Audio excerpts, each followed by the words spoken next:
Cuando nosotros abrimos la Biblia, podemos encontrar algunos exhortos, algunas amonestaciones. Sin lugar a dudas encontramos promesas. También encontramos condicionantes. Pero en más de una ocasión hemos analizado y visto que en la Biblia también hay historias. Y usted puede estar de acuerdo conmigo porque ya hemos analizado historias de hombres, de mujeres, de algunos patriarcas, incluso hemos visto historias de jueces, hemos visto algunos rasgos e historias de magos, de los discípulos, hemos hablado de los reyes, hablaremos próximamente de ladrones, en algún momento hemos hablado de enfermos. Pero esta noche la reflexión que hemos de tener tiene un aspecto más amplio porque no nos habla de 2, 3, 15, 20 gentes. Esta es una historia que se vive en sociedad. Y usted conoce la historia, pero quiero resaltar algunos puntos importantes. Yo le invitaría a que usted pueda leerlo en el libro de Génesis, la historia completa, y se dará cuenta el por qué esta noche solo tomaremos un fragmento e iremos analizando la historia en varias ocasiones. Esta historia tiene que ver con una sociedad que obviamente vive en ciudad y se llama Sodoma.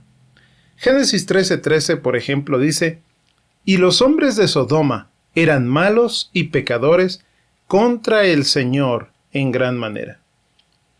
Clasifica de dos maneras a esta sociedad, de dos maneras a esta ciudad: malos y pecadores.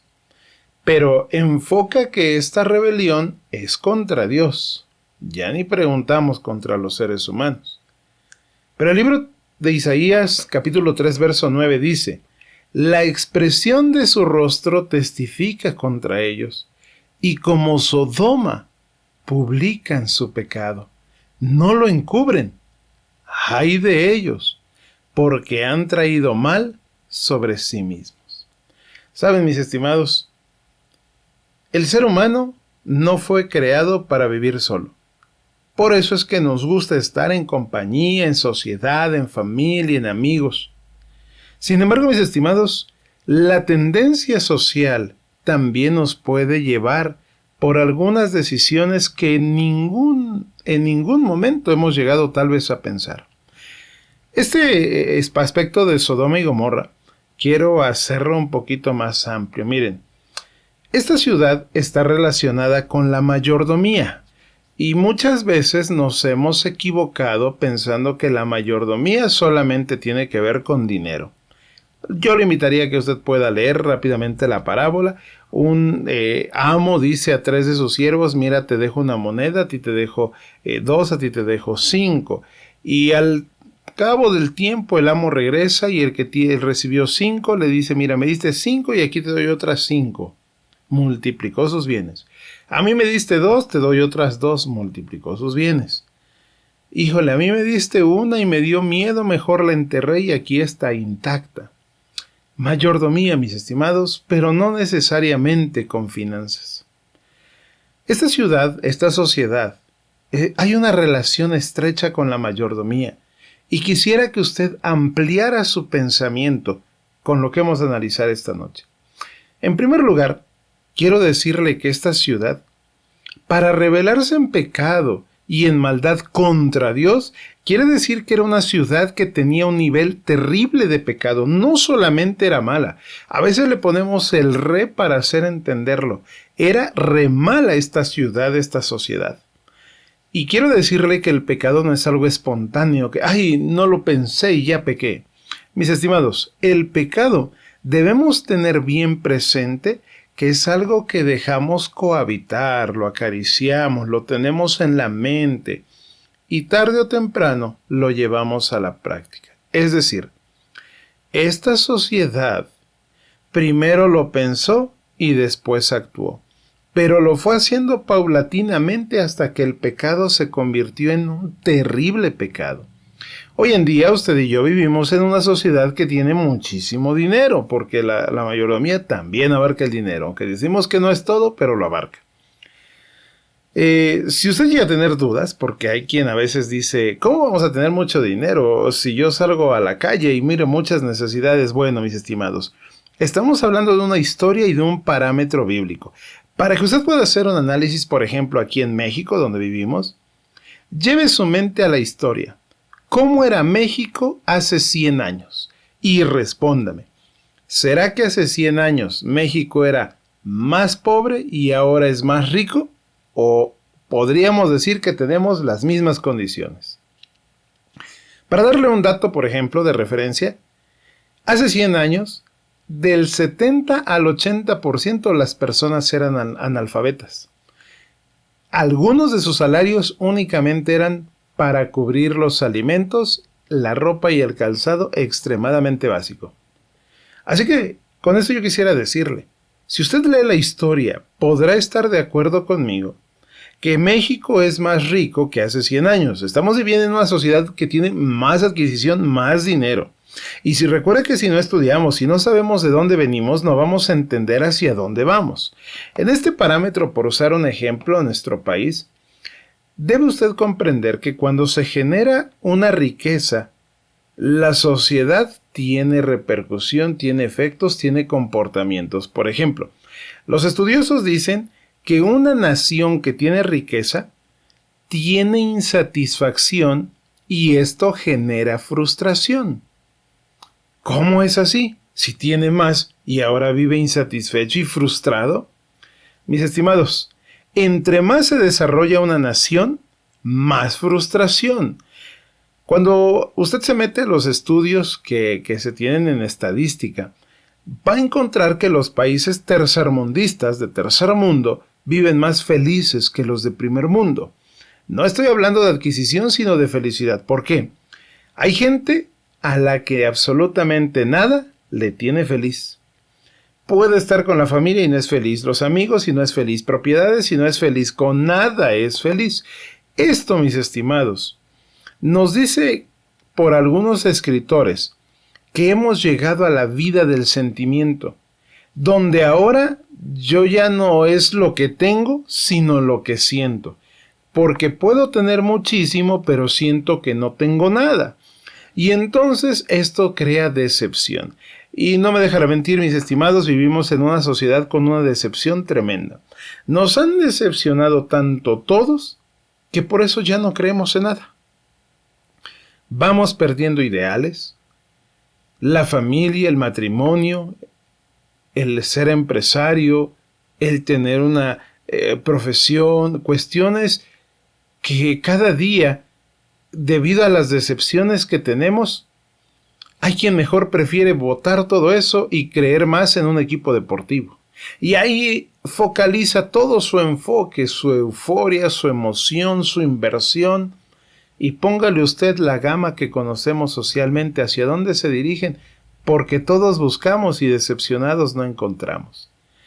Esto podríamos decir, ¿y qué tiene que ver con mi vida espiritual? Bueno, mis estimados, una sociedad que entonces vive de sentimientos porque está decepcionado y aunque siente que no lo tiene, también llega a la iglesia. Esto es porque muchas veces vamos a la iglesia y podemos salir de ahí y olvidarnos de ese tema expuesto, pero cuando lo escuchamos sentimos bonito y ya lo aprobamos. Ya no estamos por lo que percibimos, sino por lo que sentimos. Y mis estimados, esto desemboca en una crisis de ética. Analice usted lo siguiente. Nuestra sociedad actual ya no sabe, dice así, lo que es bueno y lo que es malo. Incluso hemos inventado una frase que dice, todo depende. Oye, ¿esto es bueno o es malo? Todo depende. Ya estamos como que confundidos, ya no sabemos si es bueno o malo. Es más, como todos lo hacen, ya no tengo la certeza de que sea bueno o de que sea malo. Una crisis de ética. El problema es que no queremos leer la palabra. Y si algo nos gusta, aunque esté mal, lo empezamos a probar. Vamos a la iglesia, pero me quiero sentir bien. No necesariamente estar bien, me quiero sentir bien. Oye, eso me hizo sentir bien, adóptalo, aunque sea incorrecto. Por eso es que, mis estimados, aquí empezaríamos con un análisis reflexivo. Toda esta sociedad en la que vivimos, los medios de comunicación, las redes sociales, nuestros amigos, influyen. Vivimos en una sociedad rica y esto genera frustraciones, desequilibrios y crisis de ética. Si usted y yo no nos aplicamos en la lectura de la palabra de Dios, pronto a lo bueno le vamos a decir malo y viceversa. Incluso nos vamos a atrever a decir, es que todo depende. Esta sociedad vive en el depende. Pero les recuerdo, la Biblia nos dice lo que es bueno y lo que es malo. Sin embargo, si nosotros decimos, la dejo a un lado, es más, ni la toco, yo avanzo y como socialmente se desarrolla porque los tiempos de ahora son diferentes a los del ayer, podemos caer en problemas de egocentrismo. El egocentrismo tiene un factor común, indiferencia. Una persona egocéntrica es indiferente. Puede ver problemas, no le importan. Puede ver necesidades, tampoco le importan. Puede ver sufrimiento y tampoco le importa. Solamente se enfoca en su fracaso o desarrollo personal. Incluso nuestra sociedad, hablando de manera general, siente que ha fracasado. Por eso es que usted puede ver que hoy en día se depende mucho de los likes. Una persona que no recibe like, una publicación y ya nos baja la autoestima. Problemas de egocentrismo. No me interesa lo que esté pasando al otro lado del mundo, lo que le esté pasando a mi vecino, es más a mi hermano. Me interesa tener like. Me interesa que la gente me haga popular. Mis estimados, personajes de las redes sociales hoy en día son elevados por acciones degradantes. Algunas no son degradantes, pero son insignificantes y otras son absurdas. Pero todo esto, mis estimados, nos habla de una sociedad que también genera o vive en depresión.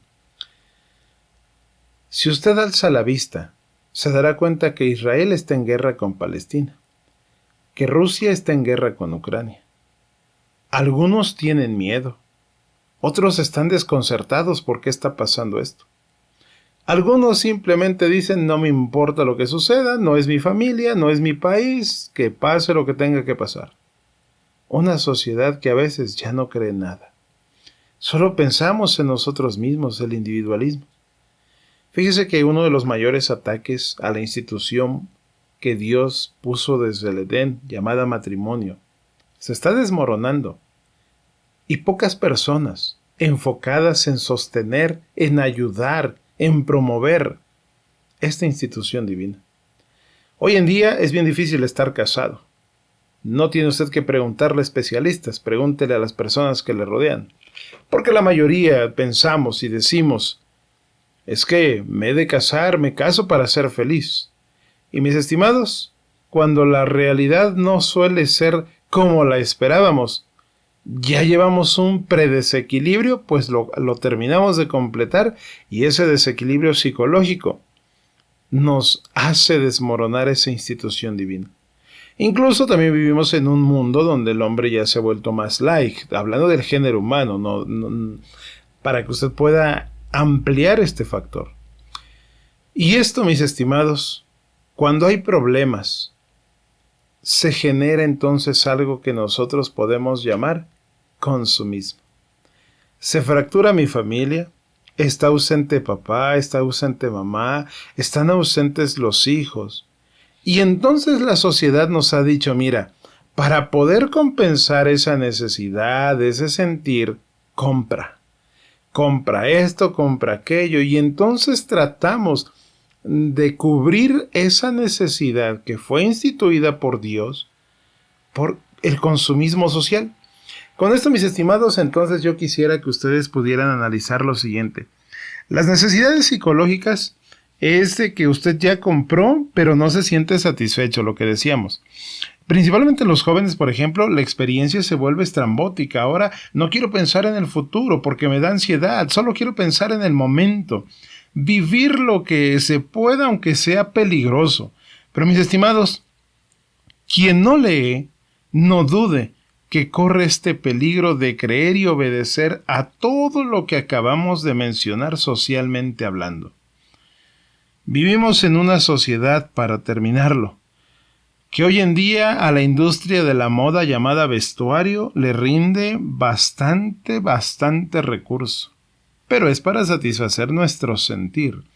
Las redes sociales también están en un apogeo tremendo, porque hay quien puede tener muchas aplicaciones de redes sociales en el teléfono y pocos libros, por ejemplo. Y esto, mis estimados, ver cómo la gente viaja. También quiero viajar, aunque después lo pague a meses sin intereses, mis estimados. Son situaciones en las que, socialmente hablando, usted y yo somos golpeados. Pero no tendría sentido hablar de todo esto sin comprender qué papel, en qué lugar y de qué modo es el modelo que Jesús nos dejó para usted y a mí, que nos llamamos cristianos. Lucas 16:10 dice: el que es fiel en lo muy poco, también en lo más justo es fiel. Y el que en lo muy poco es injusto, también en lo más es injusto. Un modelo instituido por Cristo es el de la mayordomía. El capaz de ser fiel a Dios, ser justo con lo que Él nos da, y evitar, por lo tanto, esa infidelidad a nuestro Dios y esa injusticia a nuestro Dios, porque automáticamente se reflejará en nuestras relaciones sociales. La mayordomía cristiana de la que hablábamos, solamente me voy a quedar en esta parte. Yo le invitaría a que posteriormente pudiéramos estudiar el resto de esta ciudad de Sodoma.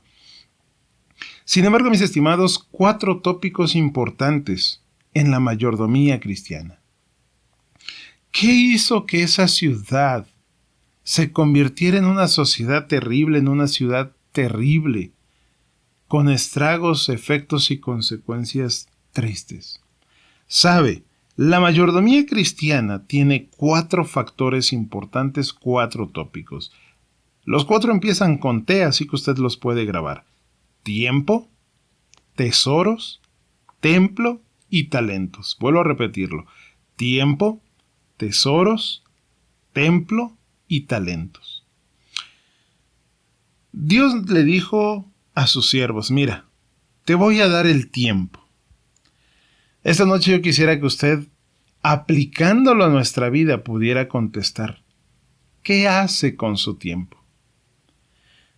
Para poder tener una idea, piense qué frutos van a llegar en 5 o 10 años, de acuerdo a cómo usted está usando el tiempo de hoy. Debemos reconocer que muchas veces incluso el que nos está robando nuestro tiempo es el mismo dispositivo donde hoy esta noche podemos escuchar.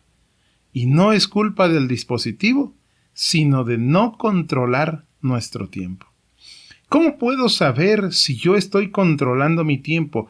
Bueno, algunos estudiosos mencionan 2 aspectos que nos deben hacer referencia para saber cuánto estoy usando mi tiempo correctamente. Por ejemplo, ¿respeta usted sus horarios de comida? Si es así, usted está controlando su tiempo. Pero si come cuando puede, a la velocidad que puede, porque tiene que cubrir actividades, requisitos y demás, cuidado. Número 2. Si usted está siendo buen mayordomo de su tiempo, le da tiempo para hacer ejercicio. Lo dejo como reflexión. El segundo aspecto que menciona la mayordomía cristiana tiene que ver con los tesoros, y esto en aplicación es el dinero, las propiedades, sus autos, sus recursos, todo esto.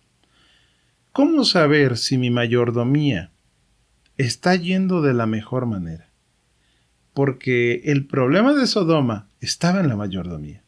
Y hoy no vamos a tocar a detalle, pero vamos a dejar este preámbulo, mis estimados, como reflexión personal. Sodoma y Gomorra fueron destruidas, pero estamos en una etapa social que usted tiene que analizar si se parece o no, y con esto tener cuidado, trabajar en lo que es importante. Los tesoros, ¿cómo saber si yo estoy siendo buen mayordomo con mi dinero? Es que ya compré una casa, ya compré 2, tengo esto, tengo aquello, mis estimados. La pregunta para saberlo sería: ¿controla usted sus gastos? ¿Gasta cuando es necesario? ¿O solamente para sentir satisfacción o sentirnos plenos al hacerlo? Algunos economistas dicen que en la parte administrativa Un mayordomo es aquel que puede controlar sus egresos e ingresos y mantener un ahorro, por ejemplo, mantener una inversión. Solo esa manera reflexiva, ¿cómo es que estamos en finanzas? Número 3 tiene que ver con el templo. Y el templo al cual se refiere como mayordomo es nuestro cuerpo. La pregunta es, ¿cómo está tu mayordomía con tu cuerpo? Hoy estoy siendo general, después lo analizaremos más puntual. Pero pregúntese y respóndase a sí mismo. ¿Cómo está su cuerpo? ¿Lo está cuidando? Una manera de cuidar nuestro cuerpo tiene que ver con el apetito. Es tremendo el resultado que nos acaba de arrojar en estos días INEGI. México es un país con el 80% de su población en grado de obesidad. Problemas con el apetito. Tenemos problemas con los deseos de varias índoles. ¿Cómo es que cuidamos nuestro cuerpo? Implica y responde cómo está nuestra mayordomía cristiana. Y el cuarto aspecto, mis estimados, tiene que ver con los talentos. Dios nos ha otorgado a cada uno de nosotros talentos. No podemos decir, no, a mí no me dio. A todos nos ha dado habilidades, dones. Algunos decimos, es que a mí me gusta mucho el fútbol, pero no lo desarrollas. Me gusta la música, pero no lo desarrollamos, mis estimados. En este primer aspecto, la mayordomía cristiana es cómo uso mi tiempo, cómo estoy usando mis recursos, cuánto estoy cuidando mi cuerpo en cuestión de apetito y deseo, y qué habilidades desarrollo, no para mí, como hemos visto el egocentrismo, sino para Dios. En este aspecto, Sodoma tenía un gran problema. Esta parte, al hablar de sociedad, recuerde que la sociedad siempre influye. Y la trayectoria que nosotros estemos marcando por nuestro tiempo, por nuestros tesoros, por nuestro cuerpo, por nuestras habilidades, es una trayectoria que al final de los tiempos nos lleva a dos caminos. En el caso de Sodoma dice que al pecado y a la maldad, pero en el caso contrario, nos lleva también hacia Cristo. Por eso esta noche en este primer segmento de estudio de Sodoma, yo quisiera preguntarle, exhortarle, ¿cómo está nuestra mayordomía? Usted y yo vivimos en una sociedad difícil, sí, en una sociedad que nos bombardea también. Pero si nos atrevemos a tomar la palabra de Dios, vamos a poder discernir, encontrar una guía y sobre todo una fortaleza para ir aún en contra de la corriente.